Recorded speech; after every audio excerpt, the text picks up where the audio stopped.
I disappeared for 15 months. I went out on the ice of Lake Came back a different Michigan, cross person. country skiing, Mhm.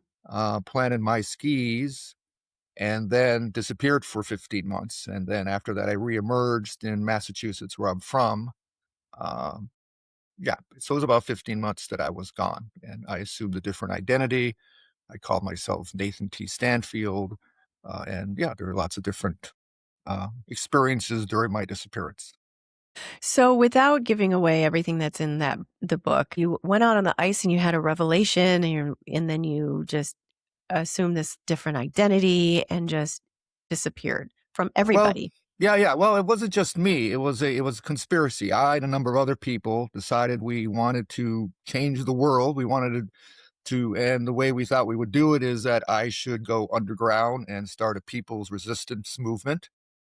And the other conspirators would become leaders in finance, become billionaires, political leaders, and also religious leaders. And at some point in the future, decades later, we would combine our forces and then we would change the world to become more democratic, uh, more free, etc.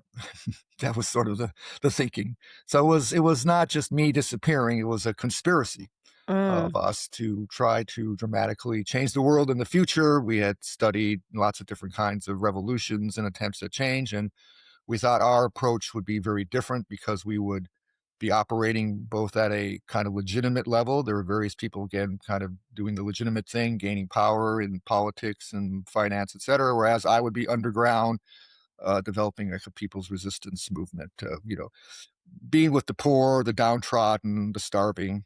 And hopefully that would then galvanize and we would get together and, yeah, change things. and this was like the late '70s, so the Vietnam War had been over. It's before the Iraqi Oh, yeah, it's war. way before Iraq. The Yeah, Vietnam War way ended before. around 73, I forget. Yeah, Anyways, yeah, but there was a lot going on. I mean, it's always. after the Martin Luther King time. There was a lot of, it's the 60s. Before that was the 60s, a lot of upheavals and a lot of changes in society. And, things were pretty bad back then with authoritarianism and environmental destruction. But, things are like a thousand times worse now than they were Oh back my then. gosh. And There's they were so still much. pretty bad back then. Were you able to affect change during that time?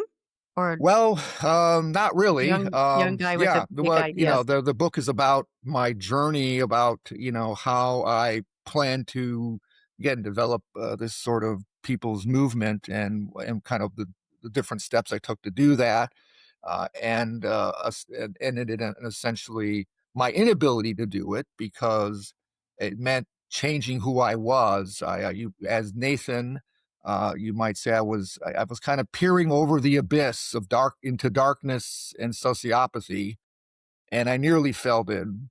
And I guess only some inherent goodness within me, and then I think the goodness that I connected with, what I call now the multiverse and with interdimensional beings, kind of helped guide me.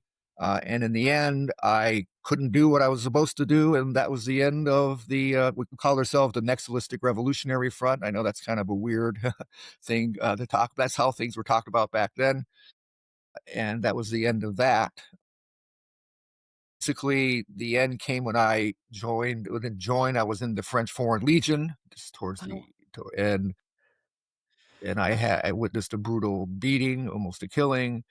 And then I had this vision of what would happen if I decided to go down that road. It wasn't very good. It was a terrible road to go down.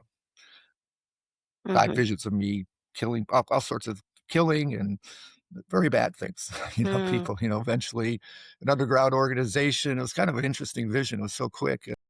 You know, uh, I was sort of this symbol of the wandering monk was pasted all over these cities, and I don't know. It was just and I realized what was going to happen, and so then I fled. I left the French Foreign Legion and returned back to the States, and eventually reemerged. But between the disappearance on the ice and that were 15 months of other adventures in Japan and attempts to and experiences with brujos and Zen masters and just a whole variety of different things. And on the ice itself, I had it's kind of hard to describe. I had interdimensional experience, kind of I was just gonna ask Nathan about T. that. Stanfield left the ice and went down to Mexico, and but I was still there, and I kind of it's hard to say what happened. I kind of I think now I look back at it, it's kind of like I entered some kind of interdimensional space,